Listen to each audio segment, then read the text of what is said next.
Haven't you noticed? It's been months since Michael last visited us. Busy kasi siya sa training niya sa Lucky Bake Shop.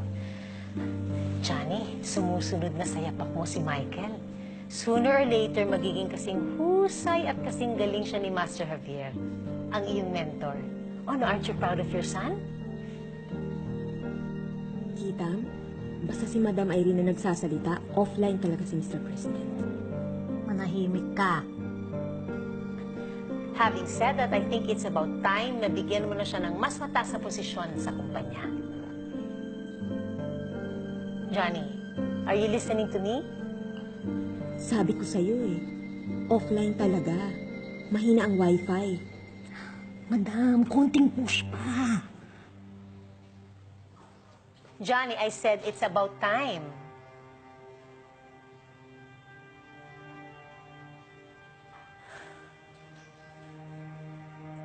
Ayoko munang pag-usapan tungkol sa negosyo.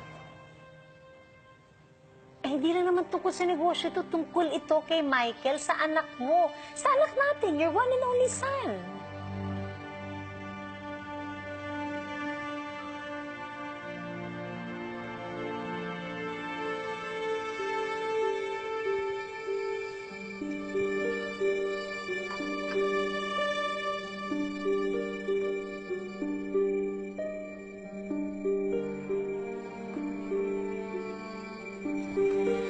Johnny!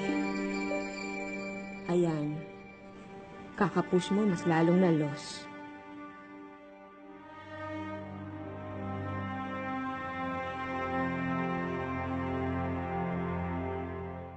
Ano ba talaga ang plano mo? Anong gusto mo mangyari? Gusto kong mangyari. Gusto kong maghigante. Gusto kong makitang pagbagsak nila. Gusto kong malaman nilang pakiramdam ng tinatapak-tapakan. Gusto kong malaman nila na ang buhay ay parang gulong. Ang mga taong akala mo'y mananatili sa ilalim ay minsan aangat.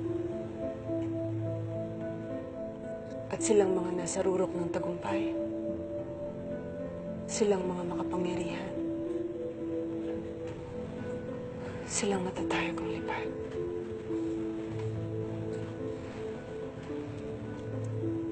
Ay minsan din mapapailalim, babagsak, at mawawalan ng pakpak. Pagbabayaran nila lahat ng ginawa nila sa anak ko. Ang kaisa-isang dahilan para mabuhay ako. Pinatay nila si Taco.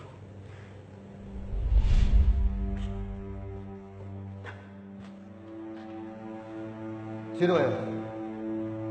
Ikaw ba ang dala mo? May importanteng bagay lang sana akong gustong malaman. Ano naman yan? May nakapagsabi kasi sa akin, ikaw daw yung huling kasama ng batang hinahanap ko. Ikaw yung sinasabi ng kakosa kong naghahanap ng bata. Yung batang dinala sa amin ni Sir Henry. Oo, siya nga. Gusto ko lang sana malaman. Nasaan na siya? Saan siya dinala? Kanang magsaya ng panahon, hindi mo na mahahanap ang anak ko. Patay na si Takbo. Patay na siya! Hindi totoo yan. Sabihin mo nagsisinungaling ka, hindi totoo yan. Iwala ka.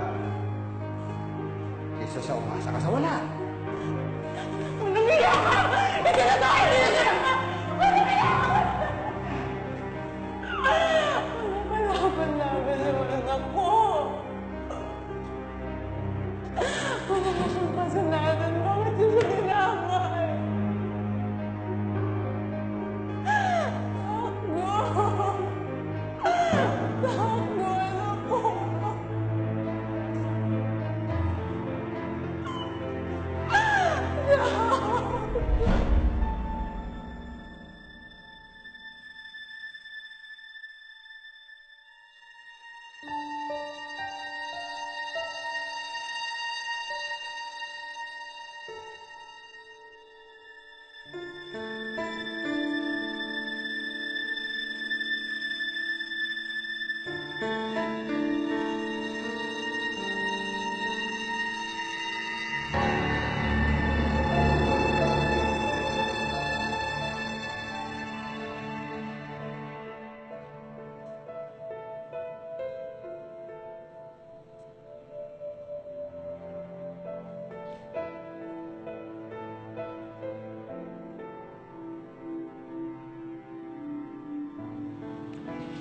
Bukas mo na dahan-dahan ang mga mata-mata.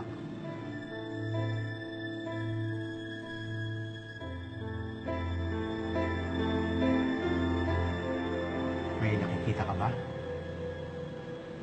Wala po, Dog. Wala po akong nakikita.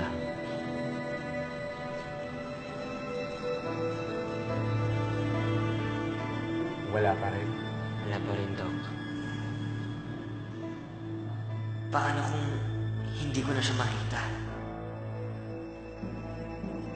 Paano kung tuluyan na akong mabulag at hindi ko na maituloy yung paghahanap sa kanya? Kinalulungkot ko. Naapektuhan ng sklera ng kanyang mga mata dahil sa pagsabog. Sclera? Ang sklera ay puting bahagi ng mga mata. Naapektuhan ng sklera ni Takbo dahil sa trauma ng chemical exposure. Nakukuha po ba yun sa gamot? Anong dapat natin gawin, Dok? Nanay, ang sabi mo maging matapang ako. Maging matatag. Pipilitin ko, Nanay. Kahit sa loob ko, hirap na ako. Kasi wala nang pag-asa muli tayo magkikita. Wala na. Wala na ang nanay ko. Maupo ka muna rito, ha? Titingnan ko lang kung available na si Doc, ha?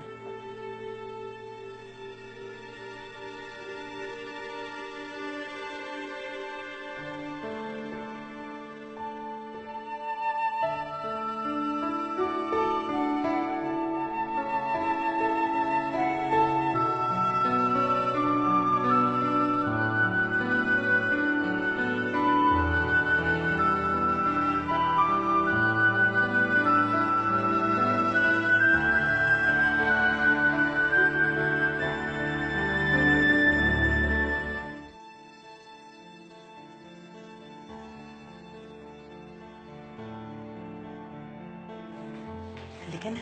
Andiyan na si Doc.